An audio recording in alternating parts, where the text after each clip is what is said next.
Welcome to the simulator video for sensors, effectors, and actuators part 2. So again, in those notes we went over now ideas stepping into a little bit more complex sensors and actuators and effectors.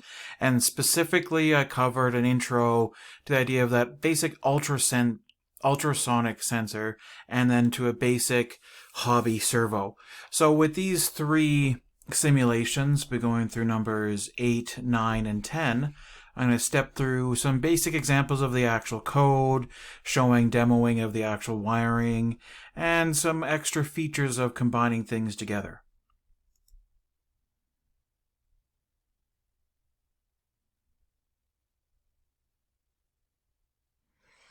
Okay, so the first thing to note when working with these simulators is where to find the actual ultrasonic sensor. So with these, I generally like to go, you have Arduino, you got all these pre-made circuits you can play around and look at, but you should go to components and make sure that you've selected all, and then you can scroll down, and now you want to be careful because you can see there's some other sensors here, but we've got our ultrasonic sensor here and the ultrasonic. So these are two different ultrasonic sensors. You can see this second one down here, you can kind of read that's the HC one. So you can see right there. So make sure that if you're doing your work with this one, not with the other one, it's a similar idea, but different number of pins and works differently, as you would expect. Okay. Get rid of that one. Now for this one, as you expect, is that you've got ground and VCC. So ground should be connected to ground, VCC should be connected to 5 volts. I'm just going through a breadboard just to share them. I know I could have just connected it all together. I just like to keep the breadboard in play if we wanted to add more things in the future. Now after that, you can have trigger and echo. Those can be on any digital pins. You'll see a lot of examples that have the same ones, but it really doesn't matter. It can be any one of these digital pins that you're working with, but I still suggest staying away from 0 and 1 for right now if you're doing any serial communication or planning to use other wired communication. So I just have these arbitrarily on 8 and 9 just next to each other. So your trigger's right here, and you are ready to go to start reading information from this. Now remember, this is kind of different. Like, this is not exactly a digital sensor in the sense that it's not just high or low, it's actually giving a measurement, but this is more of an external board that does all the sensor work for you, then communicates it back. So I would consider this, you could consider to be more analog because you're getting a discrete value of information, but really more, it's not continuously getting distance information. It's more when the Arduino wants to know, like, hey, send out the signal, said that trigger, and then sending the information back over the echo line and having code within here that then knows how to read that information itself.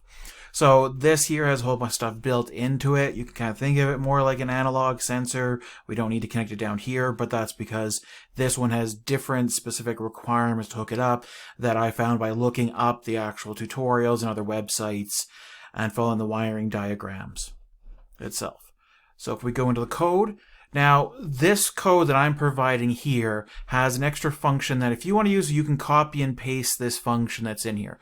So this is a modification of like a couple different variants of the code I've seen that works with the HCSR04 to actually read information. And instead of having to install a library or do anything else extra, I thought it would be just nice just to have a function where it's all built in. And I've designed this function that it's not just tied to only using one ultrasonic sensor. If you want to hook more than one, you have that ability because you are passing in specifically the trigger and echo pins to actually use. A lot of the names here I have are very long, but I like using descriptive names, so there's less need for actual commenting. It's easier to read what's going on. So as usual, at the top, I've just made my constants to make it easier to read, to know which pins I have things on. So again, super long. You can shorten that if you want after that. Now, the two functions you would need to copy are these two up here. So going all the way down to right here, these are the two required functions to work with it. One is then having a function that you call in your setup, and just so that you give it the trigger and echo pins for the ultrasonic, and it sets them properly for which one should be output and input. As you expect, trigger output, echo to receive stuff back as input. And then you have this specialty function here. And so it specifically just works with the HCSR09. You give it the trigger pin and the echo pin. And then what you're going to see is this third parameter, which looks really weird. So for people who've done Python or Java, this is not something you generally see. But in C, C++ kind of world, this is called a default parameter. So it means that you can have a parameter where it says there's 3 here, but you can only give it 2. And if you give it 2, the third one here will default to 100. And so this parameter here is delay between pings. And the idea is that you're triggering the actual HCSR04 to send out a signal and come back, but there is a specific delay that you should have in between before you do another ping. You shouldn't be doing it like instantly with no delays at all. It's a separate device, and based on the documentation that I saw, they were suggesting that the smallest value you should give it is 29. And so I've defaulted this to 100, and this is in milliseconds. So, or no, sorry, not milliseconds, nanoseconds. So that's 29 nanoseconds, and I have it defaulting to 100 nanoseconds. Now, I have no error checking here for the 29. You can play around for what you want. This is just a suggestion for what you're working with and accuracy. So all that does, again, you'll see when I call it here, is that delay at the very end. Now, you do not need to understand everything that's in this code. I just want to step through and explain it some, based upon the documentation said how it has to work. So first is that the controller has to signal to the actual ultrasonic sensor to, hey, start sending out a signal. And that's on the trigger pin that you're setting it to high. Here, this is just something I threw in because I saw it in a few examples where they said that they're clearing the trigger pin, so there's nothing else there. Didn't seem to affect anything else while I was working within the simulator or the physical, so I just left this in and thought it was a good idea. Hey, let's just make sure there's no other previous signal that's there.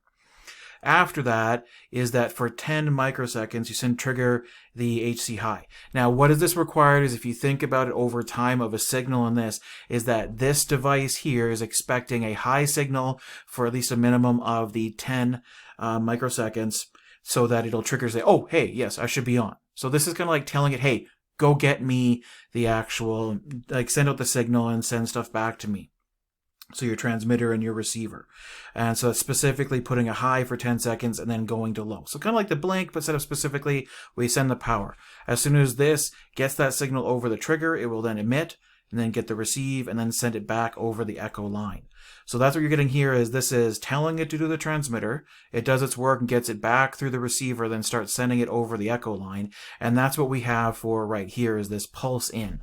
Different function that's waiting for that actual pulse to come in when there's a high, and then what it returns back is the actual time. So this will be the ping time is how much time or ticks it took.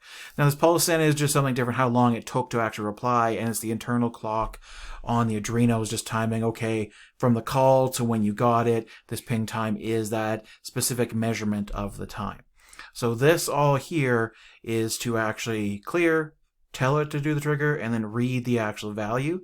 Now this is an internal kind of like clock ticks. It's nothing in time that we can work with.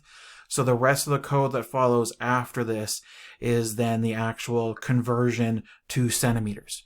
So you can modify this if you want to do conversion to inches. I just followed basically following their formula and tried to add in some comments so myself so I can understand it. So the idea of solving for like the speed of sound is this is 3,340 meters per second, which equals 0.034 centimeters per microsecond. So that's their conversion, and that's kind of where this number is coming from right here. The rest of the formula, I didn't care to dig deeper myself if you want to. That's all that kind of physics fun. It's all from here, but this then basically is that one step of taking the clock ticks in the microseconds and converting it back based on here the actual centimeter value. Now, this stuff that I've added in here is just something I've added in myself, is that when I was testing this, especially working with the physical components, is that when I had my hand right up next to the actual ultrasonic sensor, it would suddenly give me a really high reading. So it'd be like, oh, I'm touching and blocking the sensor, so I'm less than 2 centimeters away. And the values it's getting back, the resulting calculation for distance suddenly said that it was like meters and meters and meters away. So it's basically a screw up in the actual calculation of the actual value.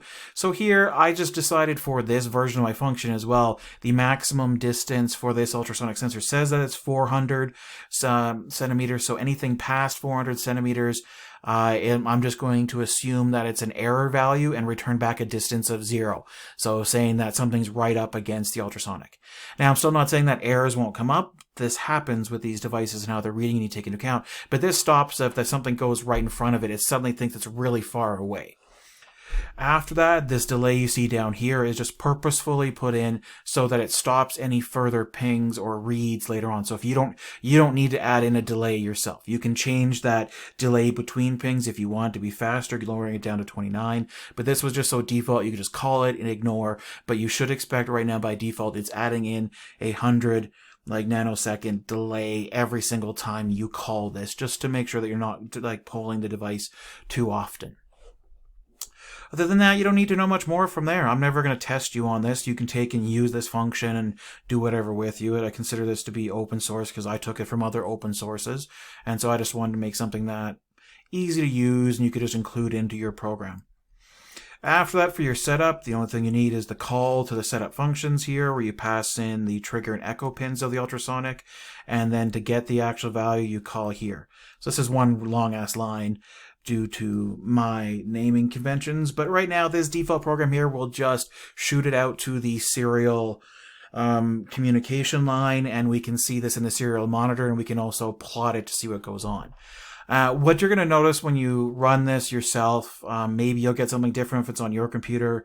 On mine, I generally found that working with this, it tells you what distance you're placing it at because you're mimicking an object at a distance, and the output here was always off by a few centimeters.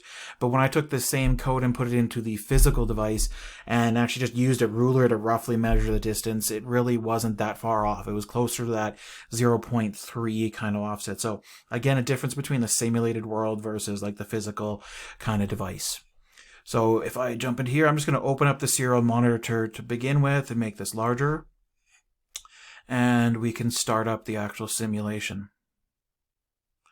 So here is now from the distance, and what this is, again, like most of the sensors in the simulator, you got to click on it and then you can modify it. So you can see that right now, if I move this up, this is the range that it can detect in. So this is the 2 centimeters from here to the maximum, and this is the maximum angle from where it's placed at. So you have to assume that this thing is facing, not they have it facing you, but just imagine it's facing out this way in reality.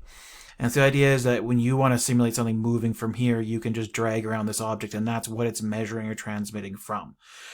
That you can then see, and you can see it shows you here what it says it's supposed to be versus what this is reading, and here it's off by quite a bit due to the sensor. But as I said, when I tested this in the actual physical one, it was more accurate values here. So you can see playing around with this as we move it closer from right here. After this, you can start seeing that this is giving up screwed up values, and this is the red here is indicating that something's going wrong, even if I go close. But we can't really get that same below 0, what you'll see when I go to the physical work. But it's definitely not 330 centimeters away. It's right above. But that's what happens if there's something where you don't place it, and it's not, this device won't work properly with this. And you can see even my calculations here is when I'm 34, we're much closer.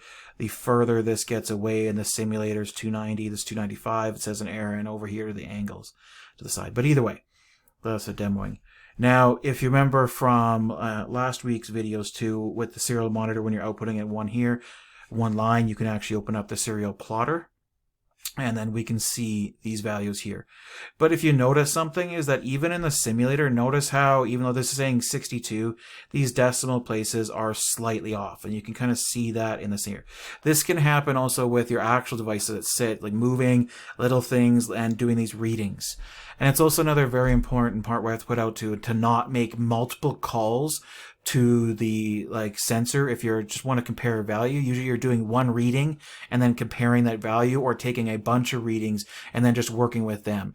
I've seen a lot of people in the past, they just take these function call the sensors and they just put it straight into if statements, and they have a bunch of comparisons, but every time you do the comparison, it's going to call that function 3 different times, and you can get 3 different slightly different values.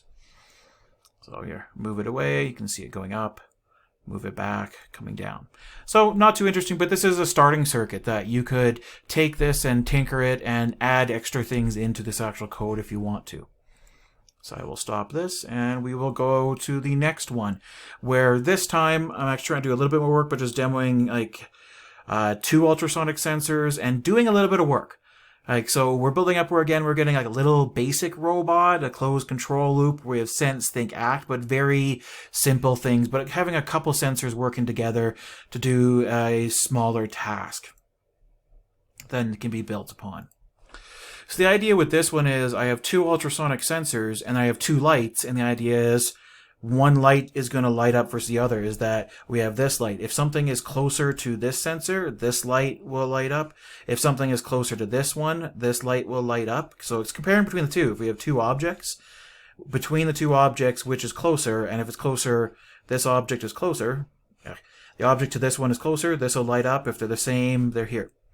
So a little bit build up. So we have our standard LED kind of light up. On the resistor itself here, I am just using a 1K ohm on each one and a basic. They are both hooked up to 2 digital pins. Doesn't really matter because I'm not fading anything. I'm just doing it on and off, treating them as the digital outputs.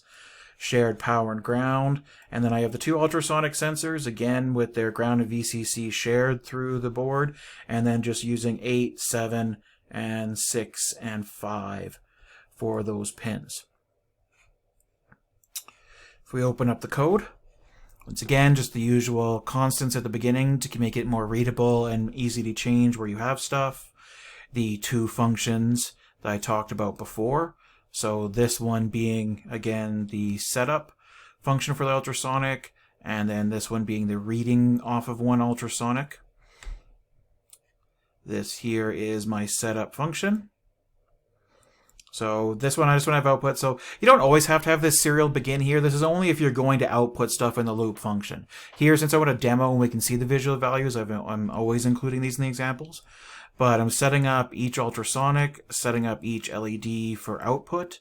And then basically the idea for this one being a very simple sense, think, act is the sense is read each value from the ultrasonic.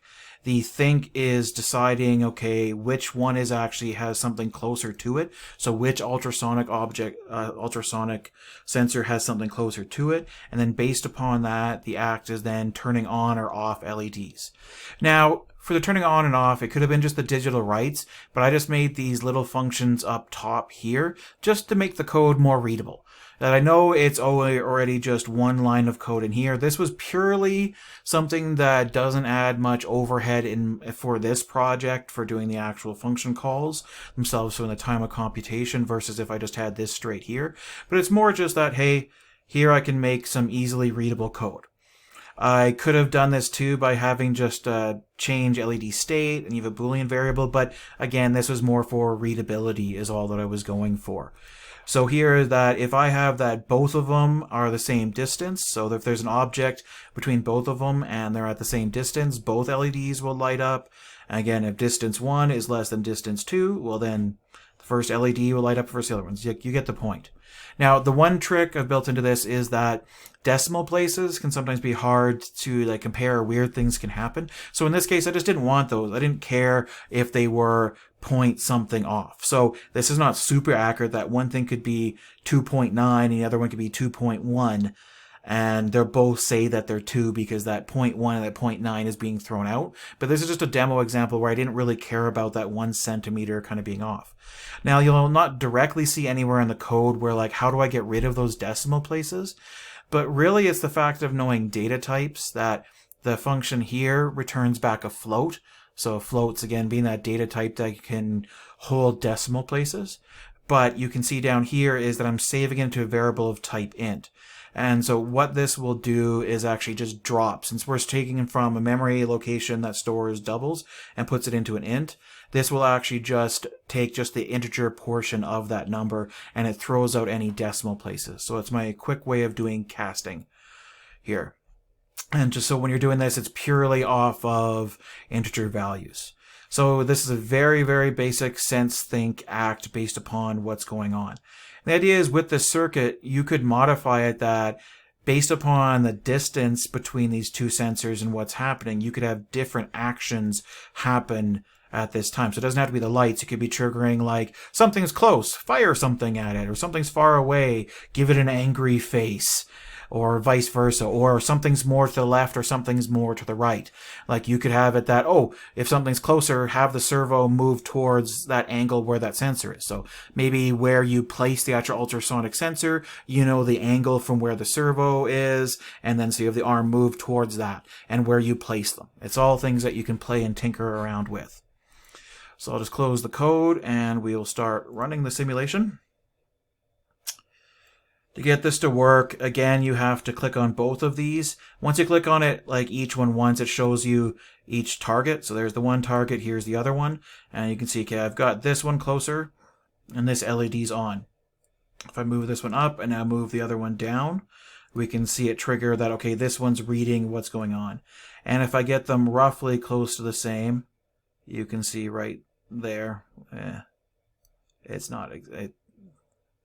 my mouse... There we go, my mouse controls. Both LEDs are on. Weird things are still happening. Look at that's flickering. It's even the simulator and it's still flickering. So you get that point from right here of like, okay, here's that state. Here's it going up. Here's this one here. Here's it going down.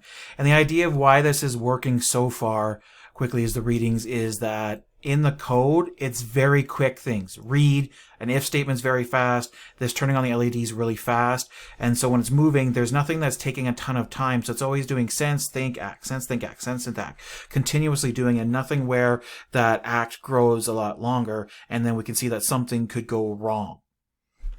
Like, say, for example, that we have this sense and we have the think right here. If I add in, say, a for loop for...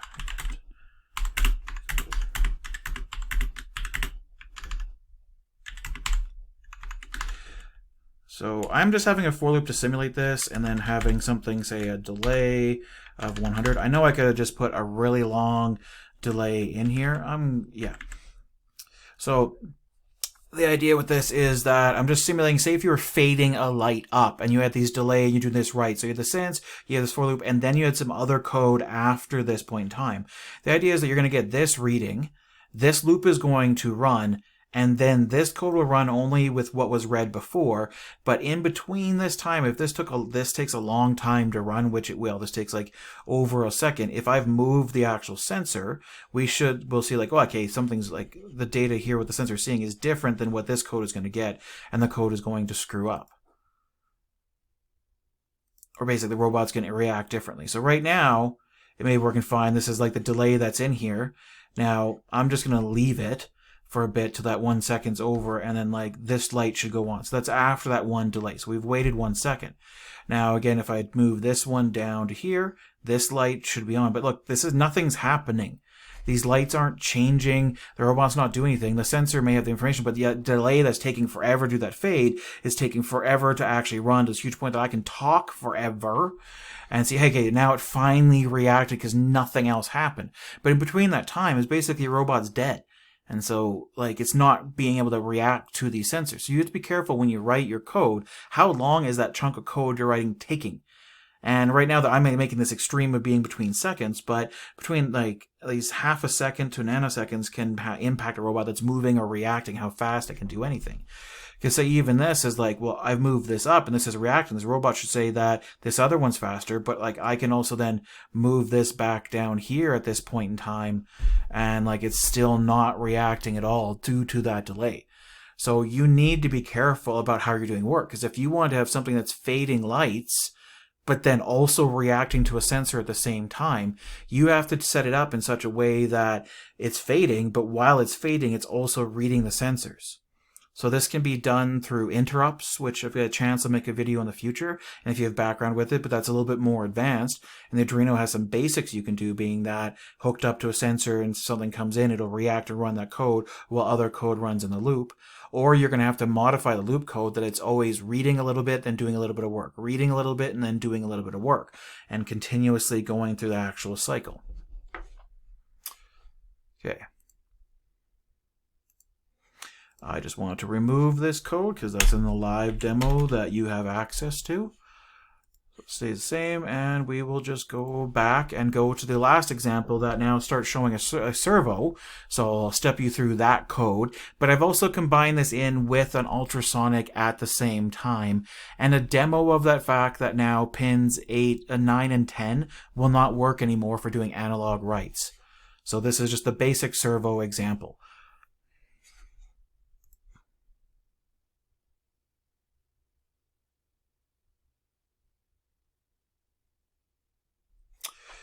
Okay, so here we have, I've just set up one, I'm using a potentiometer right here that's set up. So you have the 3 pins, one should be to positive, one to negative, and then the third line I'm using into an analog. So I'm using this as an analog sensor and a way to sweep back and forth, and basically it's going to end up controlling this servo, and for right now it's just going to make this servo mimic roughly what this potentiometer is doing. This LED that I've hooked up right here, just to make this visual, is just hooked up to PWM pin 10, just to show that that pin won't work anymore.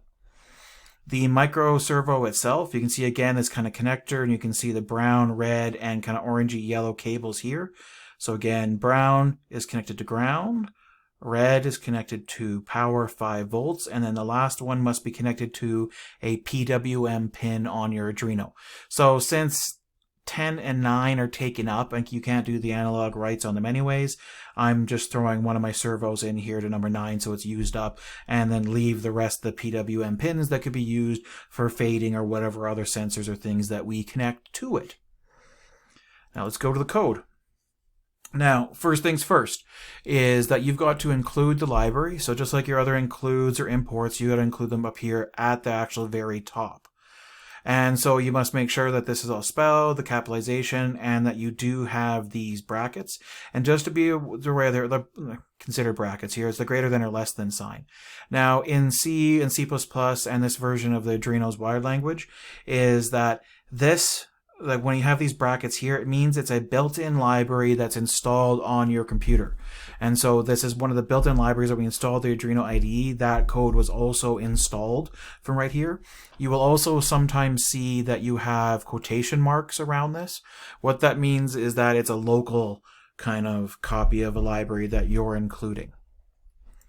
In other examples of code, when you look, you'll see a lot of stuff here also that has this hash symbol. Now, this is something that's completely different from Python, for sure from Python, and for sure from Java. So in Python, you would think that the hash is a comment symbol, so a single line comment, if I'm remembering right. So here, it doesn't mean that at all. In Java, this means nothing from right there other than error. But in C, C++, and the wired language here this is called a preprocessor command. And this is when you're compiling code, a preprocessor is run first. So it goes through your text source file and does some pre-processing to that, then sends it to the compiler, and then the compiler then sends it to the machine or binary code that's transferred over. And so there are some other things that you can actually do, and some people use that as a way to replace having these constants here. And you'll see it as hash define. Now this is a weird one. This is, you're defining something, but it's not the same as a variable. It's like a search and replace. So for example, if I didn't want to use this constant right here, I could replace it by going LED1 and then go space and then go 10. So I'm going to comment this one out right here. So I'm not using this one, but you'll see it sometimes where they go define and then you have some kind of text like this. So some space in between, some white space, and then you have something that follows afterwards. And you'll see that in some of the example code online. Now, what hash define does, it's like a search and replace when the preprocessor runs. So in all the code, it'll take, okay, I've got to find LED1, that's just like this as a token, exactly the same. So it'll go through all of this kind of code, and okay, it sees LED1 right there and everywhere else, and what it does is it replaces it with anything else that follows after this. So it's not that this is a variable, it's just saying, okay, everywhere that you saw LED1, instead it will put 10. Right there. Just that number 10 and make it kind of hard code at that time. And then after that time, it goes to the compiler. So these preprocessor things are just, well, like, this takes up a certain type of memory on the computer versus this doesn't, and just make it readable. And it's just something that's built into the language. So when you define stuff like your pins and everything else, I'm perfectly fine and say that you can just use this. Going to these defines, maybe there's something I don't know about right now, but it could maybe make your compile size smaller, since again we have a limited amount of storage that's on here, but I doubt it'll make it that much of a difference when you're doing work, but I haven't tested it yet, and if you do, let me know and send me the information. But for right now, you'll see that in the code. So again, just think of that. Wherever it sees this, it's going to replace it with whatever follows afterwards.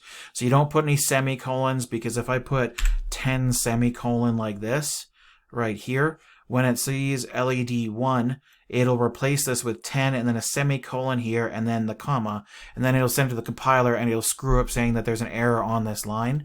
And you won't see it because this happens between you compiling it and it actually getting to that compiler version. Okay, so I'm just going to leave that out for now. I just want to stick with what we've been doing before. I just wanted to explain that as a little bit extra thing now, and I'll include it in future notes. So this code here is, again, including the Servo library. So as soon as we include that, we can't use pin 10 and 9 for doing any analog writes anymore. I've got my pins for everything, so keep it readable for the servos I'm working with. And then a global variable for the last angle, which I'll explain in a second, where this one just keeps track of only when the potentiometer changes does the actual servo move. So we don't keep telling it to move every single step. So you'll see that in the beginning. I've got my normal serial begin just so I can output some information and we can check the serial monitor and plotter as we go. You have the call to the attach function. So again, this is for this one servo that we're going to control. We made servo, given a name. I'm calling it servo 1. I'm then saying servo 1 attached to pin 9. And in our physical wiring, we should attach the data line for servo onto pin 9. I am then setting the pin for the LED to output. For that example, we go into the actual loop. For right now, I just have this code commented out right here, just to show that you can uncomment this and you can see how this fading will not work at all. As a visual signal that analog write that we're doing here does not work anymore on that pin for the LED, because again it's on pin 10. After this, just once again doing a very, very basic sense think act that's very quick of doing and reading from the analog pin from right here that I know that I've put the potentiometer on. And then I'm using the map function I talked about last time just to do a quick conversion between what we're expecting on the analog pin versus what I want to have happen on the actual sensor, on the actual potentiometer itself. So a reading from the potentiometer, it should be between 0 and 1023. Remember, that's that range for what you'll expect for analog signals when you get samples on the Arduino itself, because it's only 10 bits, being that 2 to the 10, so maximum 1024, so 0 to 1024. And we know with the potentiometer that wherever you put it, you're going to get more accurate value versus the previous when we were working with the photoresistor and it wasn't giving us that full range. After that, I'm just having it map as you expect from 0 to 180. So you could modify this and play this around. I'm just having it as a quick conversion of the full range of what the potentiometer is doing to the actual servo with the angles they expect. Now, after this, the code that I've put in place is that if I didn't have this if and I just had this code right here for writing it, it's kind of like every single step, like here, that the loop is going, it's saying, hey, servo move, hey, servo move, hey, servo move, hey, servo move, hey, servo move, like, is doing it too much. And you don't need to do that. You can just tell the servo to move to the angle where it's at, and it'll just stop and stay at that position at that time. That's the internal, like, that's what you're telling the internal controller that's in here, and it's got its own potentiometer that knows the angle that it's moved that to, and it'll just stop. So what I'm doing instead is that I'm kind of waiting to see, is there been any change from the last time I did a reading? So I'm always doing a reading and I'm doing the mapping, which I could probably move the mapping in here, but it's just reading and coming down. And through all of this, boom, right here, I just noticed something I'm going to fix in this. Okay, I'll explain that in a second. So when this does the reading, the idea is the first time I'm saying the last reading we got was -1. That's not a value you're going to ever get, so we know, like, at least we'll just assume that's kind of blank value. We do a reading, we know for the very first time we do the reading, it should go in because it's kind of -1, and angle here will be any value that's different. So now after this is that, okay, well, if my last angle right here, boom, so if they're not the same, okay, I'm like, okay, good, we have a new one, so save it into a previous angle so this we've seen this, output it just so that we can see it right now, and then tell the servo to move to that angle. And then the very important thing right here is this little short delay afterwards is to let the servo have time to move to that angle. Because when we do this right here, it's sending the signal telling the controller on this board that's inside here controlling the servo, okay, to move to that angle. So these two things will be running asynchronously. This will not sit here waiting till it reads that angle, it just sends the signal and goes on. This is a delay that, like, you can modify and see as you see fit, but to try to giving it time to reach that actual angle itself. And like, this should be good. Now, the one thing I said that I saw as an error that I'm going to add into this code is I just noticed that it delays when it goes in here, but when it does the reading are at the same. This thing goes down, it has no delay, so it'll go really fast. So you may see some weirdness with the servo, the actual simulator, because it's going to be running so fast without any delay and just doing the reads. It's just doing read like really fast, and that fucks up the simulator, but should be fine for the physical devices. So either way, this is all good. So again, the idea is that after this, if the potentiometer is not moved, like we do the reading, it shouldn't have changed. This angle will be the same. You'll be at the same reading. And so this will not go into here and will not be overtaxing this little servo that's right there. Okay, so I'll close the code and I'll just start the simulator so you can see what happens. Now, you can see it's moving to this angle. And you notice how that was really slow? This is more the simulator itself. Like that, and you can see how this is kind of flickering really fast because we don't have those delays and how long this is actually taking. But we can start seeing that when I move this angle here, you can see it mapping. You can see it moving. So it's going between its full range where this would be at 180 and this would be going back to being here at 90. But you can still see that delay that we have here, but you can see that first moving components of it. I'm just curious now from the simulator if I add in an actual delay. So else delay here. So again, I'm just adding this in here as else, is that if we have a reading where it's the same angle and it's not going to go in this code, so it's not going to go here, it's going to go here, and now it's just going to delay for a little bit so that simulator doesn't go super crazy. And I will run the simulator again. And you can see here how much faster that actually already went. You can notice, like, look how fast it's going now if I move it back and forth. So even these weird things that are going on, this is simulator world, so it's running way too fast. On a physical device, I don't see that being an issue. I've tested it and didn't have any issue at all with that. But we'll play around with it when we get to that point too. So you can see here, there's a way to fix the simulator to make it work a little bit better. Boom. So, and here you get that controller, and like, this is kind of the start that you saw in that first video when the guy was using the robotic arm and he was moving different servos. The idea is that's where different potentiometers that can then be used to control and change what's happening back and forth. And that basic sense, think, act. Now, I'm going to go into the code and we're going to show this fading light now. So here, instead, I'm going to uncomment this for loop we have right here. So this is a basic fading up using a for loop that has a delay here before we go on. And this one you just ignore. I'm not going to really use the servos, that we know that this is going to delay everything and make the reading and everything else slower. But I just want to show that there's going to be no fading at all. That, like, when we run this, I should be seeing this LED fade up, and I'll even come in here closer to make it easy to read, is that there's nothing else that's happening here. There's nothing that strange about the actual code. This is stuff you guys have done before, and we just have the delay. It's just the fact that this is on pin 10. And so we'll start the simulator, and look at that magic. Nothing. Like, you can kind of see it looks like it's flickering, but that's just it going on when it reaches like the lowest value versus the highest value. It's not that slow fade up, because in the fade here, I've got it delaying by 10 seconds, going 255, going up by 5. You should see the actual fade, but you're not. And so that's an issue. Again, you have to make sure that you're not, you know this, and you try to use these pins for anything else other than servos, as soon as you use servos in your actual project. This thing here now, I can move it around to move.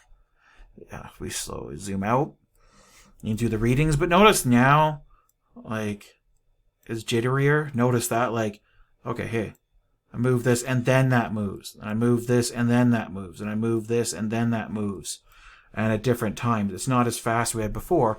And that little hiccup that you're seeing there, that is this loop here. Is the fact that we've done the reading, it's got the angle, it's going to actually move, but then it's coming up here and doing this fade, which takes, you know, like X amount of time. This would be roughly under a second, but in that time, if the potentiometer's moved, well, then this is not reading till it hits down here. And so the idea is, like, if I moved it fast enough, you could even miss that this will not even match up properly. Like, this is slowing everything down again. So I will just comment this out again right here. And we will go back to the simulator, see this, see that that's not flickering, and now we can see, hey, we're back to that smooth kind of movement that we wanted, because we have quick readings and quick reactions to move the servo, and when I stop, this thing is not being sent signals to move because there's no new angle that's coming in. So kind of basic. So nothing too big about this. It's that beginning, and I suggest, again, play around with this. Maybe get it to do some different work. Maybe try hooking up 2 servos and having it react differently, have some other lights, and get some kind of work going together. From there, I think we are done with the simulator videos. This is best for you to play around with this stuff. We're getting into something that's, I think, a little bit more fun, a little bit more integrated, where you're getting some kind of like the sensor information, some kind of effectors and stuff that moves together. So from here, please continue on to the physical work video, where you're going to see a similar kind of setup to here, but instead, this time I actually have the ultrasonic sensor working with the actual servo itself as well, but a similar idea of like read and react really quickly. Other than that, please continue to be the awesome people that I know that you all are. If you think otherwise, you're wrong, and I'm right. You are awesome.